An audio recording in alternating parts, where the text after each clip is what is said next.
when I was talking about like now that we have a chance to speak to you, like it starts to click. Uh, excuse me. Again, like so to keep it super real, when I was watching a lot of your stuff, we stay away. Like I said, you're welcome to say whatever you want, but like we stay away from a lot of the stuff on the podcast and everything. But in a very general sense, let's say, I'm a very like I'm happy. I'm a patriot. Like nothing about you wearing an American flag thing throws me off. It's just what made it weird to me was like, what's the goal here? Like, what's the idea? Like, I couldn't figure you out. You know what I mean? I couldn't understand like for a dog trainer's Instagram because I'm a very private person. Like I have my Untamed, we have DTP, and I have a personal Instagram, and maybe I'll post my beliefs or whatever on but my shit is private. And I've had people from the podcast want to follow. I'm like, sorry, no, I'm good. Like, this is for my friends and my family, and I just am like that, But I was always fascinated, like, But apparently this shit works though. You have a big old following, and you have a loyal, because I read the comment, like, so I see that it's so in my head. There's just this back and forth of like, apparently he's right. I just don't quite get why. Like, so yeah, man, if you could just tell us a little bit, like, how did you come to the idea or the conclusion that you were like, fuck it, I'm just going to do what I want to do on Instagram and, and kind of roll with it like that? Mm-hmm. It's like you fused everything together. Who you are, your dog training. Yeah. Everything's fused. So there's this like thing that if you're a dog trainer, you have to sort of, post only dog training stuff. And I got to a point where, well, I didn't want to be put in that box of like having to do things a certain way. I'm kind of like, I kind of want to just do it how I want to do it. And hopefully I could keep people interested with that approach. And from like a marketing standpoint, saying exactly how you feel and doing and whatever in that moment is it gives people the opportunity to feel like if they want to stay or if they want to go. It puts people in a position to make that choice. And I love people, and I want everybody to kind of come on this side. I really do. I love the love. I love that shit.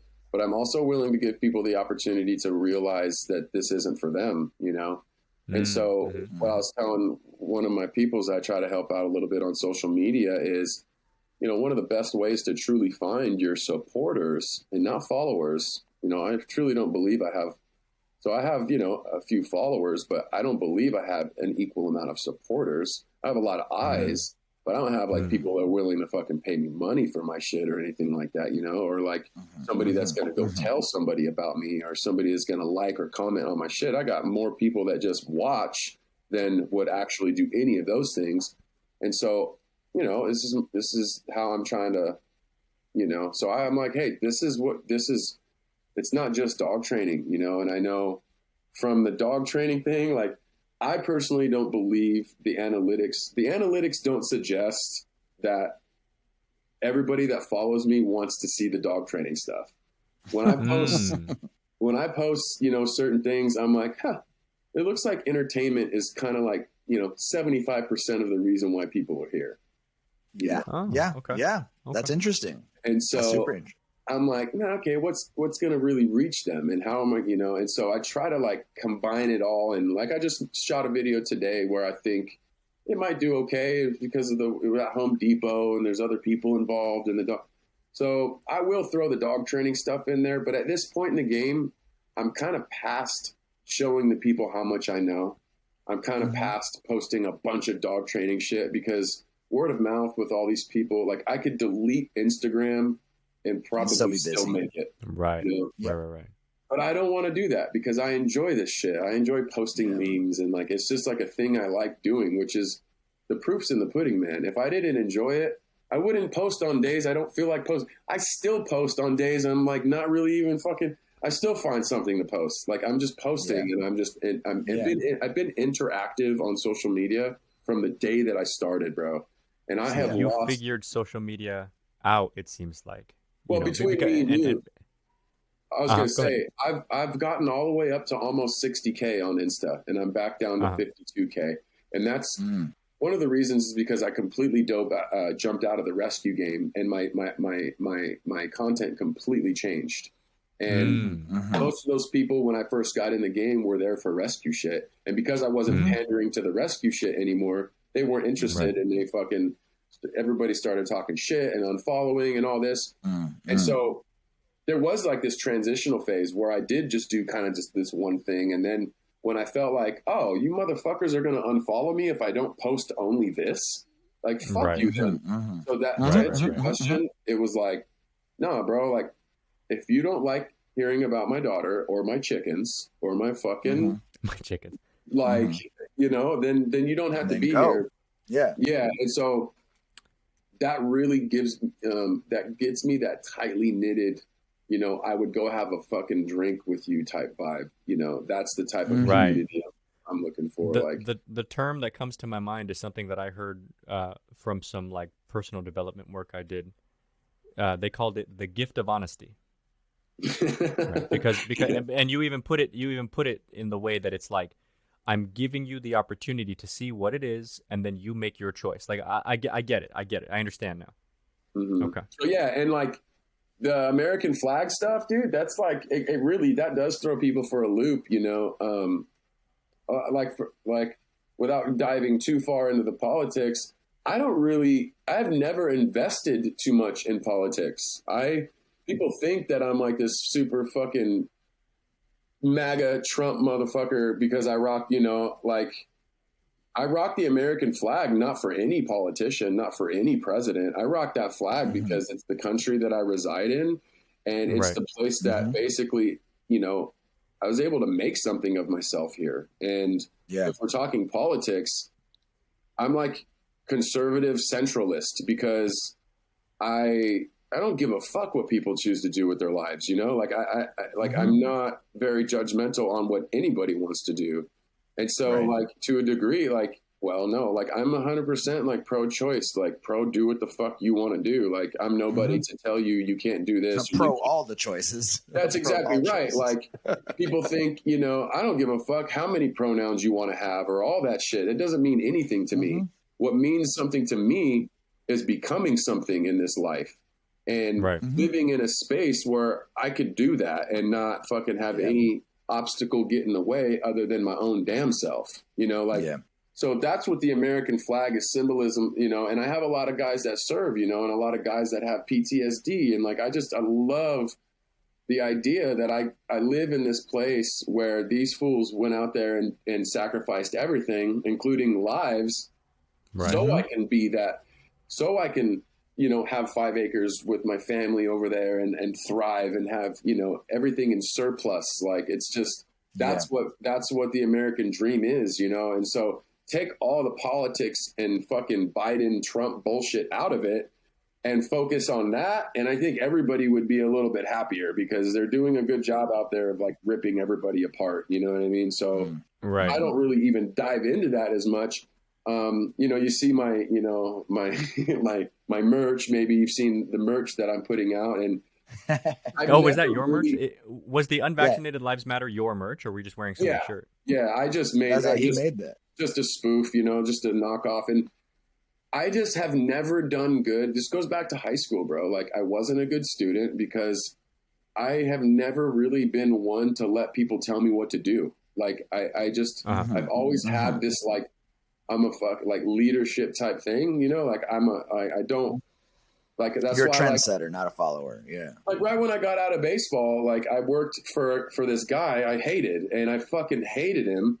And I knew that there was more for me. I'm like, fuck this. So I had to go to work, but in my mind every day, I'm going to do something every fucking day after work to get to a point where I don't have to work for a motherfucker like this, dude. Like I don't want to answer to anybody because my experience with a boss life after baseball, because I play for coaches I love. I never have a problem with those bosses. Those guys they were rooting me on, wanting me to do good, you know, but then you get into the real world and it's like, do this, do that. And like 1 minute late, you're fucking written up. I was like, fuck this, man. Like, you're like, fuck your 1 minute. I just was not into that. And I realized, well, I got to do something. So that's when I really got, man, you know, I retired from baseball, went into the construction thing. Cause again, I signed as a 19-year-old. So I got no schooling. I had 1 year at JUCO. and out of baseball, able body, strong dude, straight to construction. Like this first, my brother hired me. Use your body, yeah. Just went on a crew, realized pretty quickly that this isn't going to be me for the long haul. Knew I had more tools. If I didn't have more tools that I knew I could offer, then I would have just fucking done construction forever and I would have done something in that. But I knew, and nothing to take away from construction, man. I mean, I learned a lot of great skills, and hats off to everybody because we need those men and women, but it wasn't for me. And I knew that. And so I started going home every day and after work and just, slammed socials, dude, get more followers, like without knowing it was going to lead anywhere. But I knew I was good at that. Like I knew I was like getting all the attention and making these posts and advocating for the pit bull dogs. It made me feel like fulfilled. Like this is something I enjoy. I wasn't getting paid for it, and I didn't get paid for a long fucking time. But like, yeah. So yeah, like how Team Floppy Ears started, I guess I could probably lead into that based, what I'm talking about right now. Yeah, I had started the Instagram page the last year that I played baseball. And this was when 2010, 2011. Damn, dude. Instagram been around for a while now. So yeah, at that point, I hadn't gotten Rosie yet, but I had started my personal page my last year. So I started to learn about Instagram. So when I come home and first retired from baseball, I had always wanted a dog, and I met a pit bull dog, a bully. She was an American bully. My auntie had one, cropped ears, everything. I was like, damn, I love this dog, bro. And so when it come time for me to retire, I was like, oh, well, shit, dude. I flew to Texas, got that job with my bro, had a girlfriend at the time. I was like, fuck, I'm happy. This ain't so bad being retired from baseball. And then I was like, oh, starting to feel a little empty about not having baseball anymore and shit. And so I was like, oh, I'll get a dog then. I was like, oh, I'll get a dog. Maybe she'll fire me up. And so that's when I got Rosie from this little Mexican gal that didn't speak any English, but I got a lot of Spanish skills from playing. I did good in Spanish in high school, and I played ball with a bunch of Latinos. So my Spanish was up, and I got this little pit bull dog from this lady. I don't know if she was a breeder or not. I don't know if it was an accident later. I have no idea about any of that. I just know I paid $200 for her, and I did not know. She was yours. Yeah, I did not know. And so how Team Floppy Ears, the name came about is, remember, the first one I ever met had cropped ears. And that's all. I didn't know shit. Like I thought that's how they came for all the fuck I knew. Like, right? So when I got Rosie, I see her little floppy ears. And in my mind, when I got a pit bull dog, I was going to get the ears done. Right. But then I was like, fuck. I was like, I can't. Yeah. I was like, I can't do that, dude. Like, I can't. I like when it came time to I'm like, I got to drive her to the hospital and they're going to cut her ears and keep her. And this, damn that. So, and this, look, nothing against people that do it, man. I know people that are just the most amazing people that crop the ears. We cropped the dang Candace Panther's ears, but I just couldn't do it, man. And so literally I had that light bulb moment. I'm like, I'm Team Floppy Ears. I verbalized it out loud. I'm like, no, I'm Team Floppy Ears. And then the next day I looked to see if that name was, because I wanted to make a page for her. So I looked to see if that name was taken, and it wasn't. And I was like, fuck. Amazing. It hasn't changed once from the time, people be changing the Instagram names up because it kind of Team Floppy Ears from the day. It never changed. And so at that point, I'm a first-time dog owner, bro. I didn't know shit from nothing, dude. And so there was disasters, not leaving her in the crate. I didn't even crate her at first. She just destroyed everything in my bathroom. I was living in an apartment at the time with a roommate. It was just, I did everything wrong. And so there's my story is I too can identify with every owner that comes to me that's clueless, and I empower them and I make them feel good in the sense that, hey, guess what, dude? Your dog trainer was the same motherfucker at some point. So just stop feeling conscious about your failures and just tap yourself on the back for actually identifying and doing something about it, because most people just put that Band-Aid on and they don't do shit about nothing, and then they complain about the behaviors. Okay, so you're doing something about it. You got to start somewhere, and then they're like, you could see their energy change once because they're like, oh my dog, oh my god, I'm like, bro, my dog too. Like, trust me, you know. And so, I've been there. Yeah, exactly. So I am my clients, is what I always say. You know, I am my clients. So I just I started the page at the time. The algorithm was wide open, chronological. Boom, we got like 10K, you know, pretty quick. And then I was like, fuck, I got a K. Got all excited, kept advocating, kept educating. Meanwhile, I'm educating. I just find out information. Boom, put it on my page. Like, I didn't, you know, no. Just recycling. Yeah. Exactly. But like, people were really resonating with it. And that's how we basically started off. And then finally, when things started to actually turn into something more fruitful with all of this, is when I met Kyla. Right. So Kyla was laughing at how hard of a time I was having walking Rosie. Like, it was miserable. Like, and so she was like, oh shit. And I'm like, so like prideful. I was just embarrassed to the shit house, you know? I'm like, what the fuck? I can't so even walk. she's a dog trainer. She was a dog trainer. She is a dog trainer. Yeah. You know, I got, like I was telling Mariano, you know, I could say anybody that trains their dog is a dog trainer. But at the time that I met her, she was just full blown in an internship with a guy that, you know, like a salty guy called Ralph Weber, who's with Happy Dog Training, and very knowledgeable man. He knows all the big wigs. Learberg's guy. What's his name? Yeah. Michael Ellis. Yeah, Ellis, you know, Larry, you know, all them boys. Like, he knows all of them. Frawley. The older cats, you know, the guys that the funny part is, so do we. Oh, nice. Yeah, I love Ellis. I love Learberg. I don't want to meet any of my heroes because I don't want anything to change. But bro, you do want to meet Mike. Mike is fucking awesome. I would love to go through his program. Yeah, and just know there's just a wealth of knowledge there from just a different vantage point. You know, working dogs and all that is just amazing to me. I actually have an old school DVD of his teaching the recall with the whistle and shit. That is no shit. Yeah, back in the day. In any case. So fucking when she taught me how to walk Rosie, I had already had 20K. And the reason why I met Kyla is because she also has a few followers. She has a dog page called The Dog Whisperess. And she was a real big Caesar fan. So she did a spin-off of Caesar's thing, right? So she was conducting a calendar at the time. And I'm all about them. I'm like, fuck yeah, I got followers. People are reaching out to me now because they know I could get them more followers if they work with me and shit. So I was like this collab thing. And she had a feature page at the time. And I didn't really exactly know what she looked like, but she was like, I want to use your dogs for the calendar. And so I was like, hell yeah, like, I fucking love my dogs. Let's go. And so we met in Huntington Beach. And to my surprise, you know, she turned out to be this really beautiful young gal. And I was like, fuck, so thrown off that I was just so brutally honest with her that there was like, you know, sparks and kind of like this vibe, you know, like really good. I was like, the first thing I said to her, and I promise you this is like verbatim, I said, man, hold on. I couldn't focus on shit. I was like, what? I was looking at her like, well, who are you? Like this fucking, you know, and she was, you know, obviously feeling your boy. No.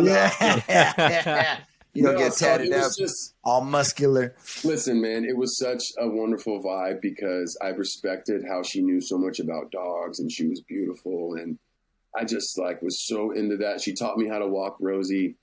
And then we got to know her. And that was when it went from this, you know, rescue fucking emotional dude that didn't know anything about training to now I'm like, oh man, totally intrigued with, you know, dog training, you know, because she kind of introduced that to me and I saw how quickly I was able to turn things around with just a tweak here and there and, you know, adjustments, the same adjustments that I make for my fucking clients today. And so that's how that started. And basically fast forward, Kyle and I get together, we continue to advocate for the rescue thing. And we helped a bunch of dogs together. Didn't make much money doing that at all. She's still working her fucking bartender job while learning to dog train for this other guy. I'm still doing demolition work, dude, like, but still coming home after the fact and like, grinding on the socials and trying to figure out what we're going to do with that, or just at least we enjoy doing that anyway, right? So we were doing it anyway. We didn't realize it would come to fruition in the way that it has. But so the day come where we find out we're pregnant, and she recorded that shit, and I didn't know it was being recorded. And like just before it cuts, I'm like seeing fucking deer in head. It was the happiest day of my life. I've always wanted to be a father, but at the same time, like if you guys have kids or whatever, when you find out, it's just like your life will never be the same. From this point you're on. like afraid, you're like happy, you want to cry, but you also want to like all the feelings. There's a lot going on there, and so I was like still bug-eyed, and I was like, well.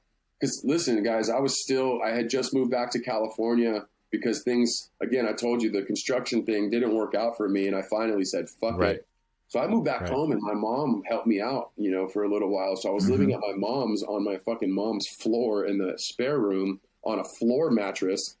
And Kyla was with me for that. She was with me through that. And it's amazing. Like she didn't care about any of that. I had no money. I had just the money that I made for that week of demo work, and I had my mom coming in there. This is only 6 years ago about, she would come in and, when are you going to get a real job? And like all this shit to me, and like it was disheartening. And sometimes she would come in, Kyla would spend the night, and she would do that in front of Kyla. And it was just so degrading and like a hit to my pride, because baseball, I just, only didn't make it very high up. So I never made any real money playing ball. I was a professional, but it was enough to eat, it was enough to live. It wasn't enough to save for my fucking future. You got to make it to the big leagues for that. Don't let nobody tell you any different. If you ain't in the big leagues, you ain't making shit. That's all I can tell you. That's what I wish more people knew about in the different sports, because I played a lot of sports growing up, but they were more, I'm small, dude. I'm like 5'9", 5'10", about 150 pounds.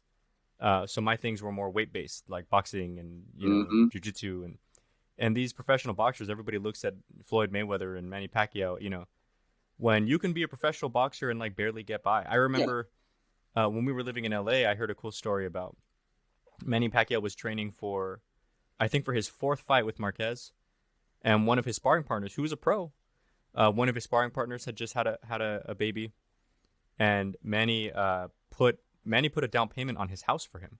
No shit. Just to help him out.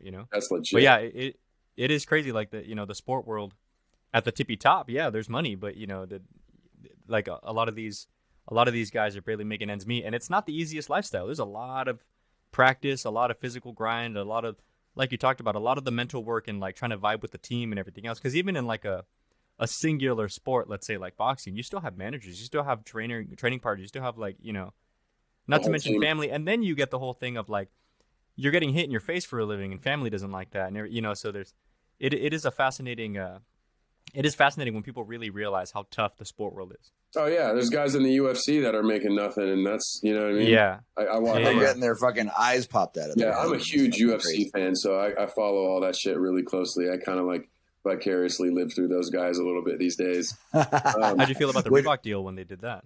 What's that? How'd you feel about the Reebok deal when they did all that? Oh, when did that happen again?